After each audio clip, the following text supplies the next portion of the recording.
ಹಾಂ, ನಮಸ್ಕಾರ. ನಮಸ್ತೆ. ಗುರುಜಿ, ಇವತ್ತು ನನ್ನ ಪ್ರಶ್ನೆ ಏನಪ್ಪಾ ಅಂದ್ರೆ, ಕೇಳಿ.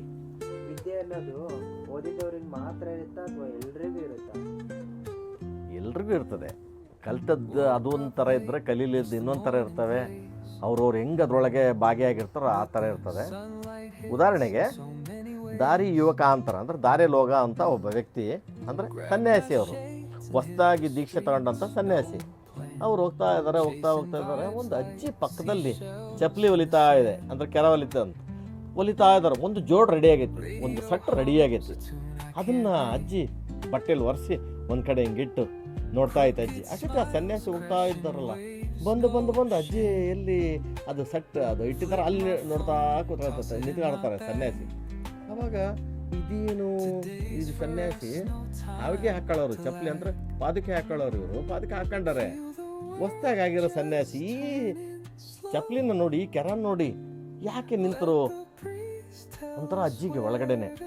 ಅವರು ಅಷ್ಟೇನೆ ಅವರು ಹಂಗೆ ಮೆಲ್ಲಕ್ಕೆ ಹೊರಟಾಗ ಒಳಗಡೆಗೆ ಅಜ್ಜಿ ಮನೆಯಲ್ಲಿದ್ದ ಅಜ್ಜಿ ಸೊಸೆನ ಕರೀತಾರೆ. ಅಮ್ಮ ಬಾಯಲ್ಲಿ ಸೊಸೆ. ಏಕೆ ಅಮ್ಮ? ಅತ್ತೆ ಏನು ಅಂತ. ನಿನಗೆ ಮಕ್ಕಳಾಗಿಲ್ವಲ್ಲ, ಮದುವೆಯಾಗಿ 8-10 ವರ್ಷ ಆಯಿತು, ಈಗ ಹೋಗಿ ಸ್ನಾನ ಮಾಡಿ ನೀನು, ನಿನಗೆ ಗಂಡು ಮಗು ಹುಡ್ಕತಿ. ಅಯ್ಯೋ ಅತ್ತೆ ಏನು ಹಿಂಗೆ ಅಂತೀರ? ಹೌದವ ಹೋಗಿ ನೀನು ಅಂತ. ಸೊಸೆ ಹೋಗಿ ಸ್ನಾನ ಮಾಡಿದ್ರು, ಬಂದರು, ಪೂಜೆ ದೇವಸ್ಥಾನಕ್ಕೆ ಹೋಗಿ ಬಂದರು, ಪೂಜೆ ಎಲ್ಲ ಆಯಿತು. ನಿಜಕ್ಕೂ ನೀರು ನಿಲ್ತು, ಅಂದರೆ ಗರ್ಭಿಣಿ ಆದರೂ ಆಯಿತು. 9 ತಿಂಗಳಾಯಿತು, 10 ದಿವಸ ಆಯಿತು, ಡೆಲಿವರಿ ಆಯಿತು. ಗಂಡು ಮಗುನೇ ಅಂತ ಹೇಳಿತ್ತು ಅಜ್ಜಿ, ನಿನಗೆ ಗಂಡು ಮಗುನೇ ಆಗ್ತದೆ ಅಂತ. ಅದು ಗಂಡು ಮಗುನೇ ಆಯಿತು. ಆಮೇಲೆ ಮಗು ನಾಮಕರಣ ಆಯಿತು. 1 ವರ್ಷ ಆಯಿತು, 2 ವರ್ಷ ಆಯಿತು, 3 ವರ್ಷ ಆಯಿತು, 4ನೇ ವರ್ಷ, 5ನೇ ವರ್ಷಕ್ಕೆ ಅಜ್ಜಿ ಅದೇನು ಚಪ್ಪಲಿ ಒರೆಸಿ ಇನ್ನು ಇಟ್ಟಿತ್ತಲ್ಲ ಅದ್ರ ಮೇಲೆ ಬಟ್ಟೆ ಸುತ್ತ ಮೇಲ್ಗಡೆ ಇಟ್ಬಿಟ್ಟೈತೆ. ಅದು ಇವನು ನಮ್ಮ ಮನೆಗೆ ಬಿಡ್ತಾನೆ, ಇದನ್ನ ಚಪ್ಪಲಿ ಹಾಕೊಳಕ್ಕಾಗೆ ಬಿಡ್ತಾನೆ ಅಂತಂದೆ.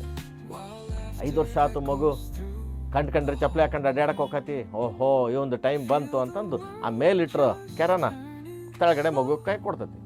ಅವಾಗ ಮಗು ಅದನ್ನು ಹಾಕ್ಕೊಂಡು ಖುಷಿ ನಗೋದು ಏನು ಖುಷಿ ಏನು, ಮನೆ ಒಳಗೆ ಹೊರಗೆ ಅಡ್ಡಾಡ್ತು 1 ವಾರ ಅಡ್ಡಾಡ್ತು. ಅವಾಗ ಸೊಸೆಗೆ ಹೇಳಿದ್ರು, ಅಮ್ಮ ನಿನ್ನ ಮಗ ಇನ್ನು ಹೋಗ್ತಾನೆ, ನೀ ಮತ್ತೆ ಬಸರೆ ಆಗ್ತಿ. ಯಾಕಂದ್ರೆ ಒಬ್ಬ ಸನ್ಯಾಸಿ ಹುಟ್ಟಿರೋ ಜಾಗ ಅವಳನ್ನ ಬಿಟ್ಕೊಡಲ್ಲ, ನಿನಗೆ ಅವನು ಒಂದು ಮಗುನ ಕೊಟ್ಟೆ ಹೋಗ್ತಾನೆ ಅಂತ ಹೇಳಿ. ಅಷ್ಟೇ 1 ವಾರ ಮಗು ಆಡ್ತು. ಒಂದು ದಿವಸ ರಾತ್ರಿ ಮಲಗೈತಿ, ಎಚ್ಚರಿಕೆಯಲ್ಲಿ ಹೋಗಬಿಟ್ಟೈತೆ ಅದು.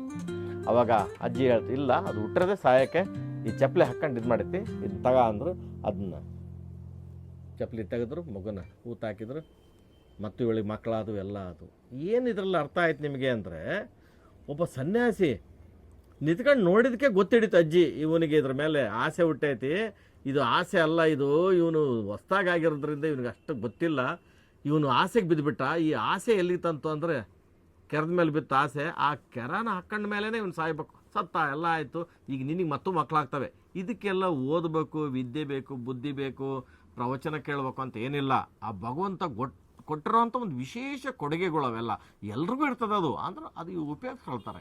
ಒಬ್ಬನು ಟೈಲರ್ ಇರ್ತಾನೆ, ಅವನಿಗೊಂಥರ ಬಟ್ಟೆ ಹೊಲಿಯೋದ್ರಲ್ಲೇ ಖುಷಿ ಇರ್ತದೆ.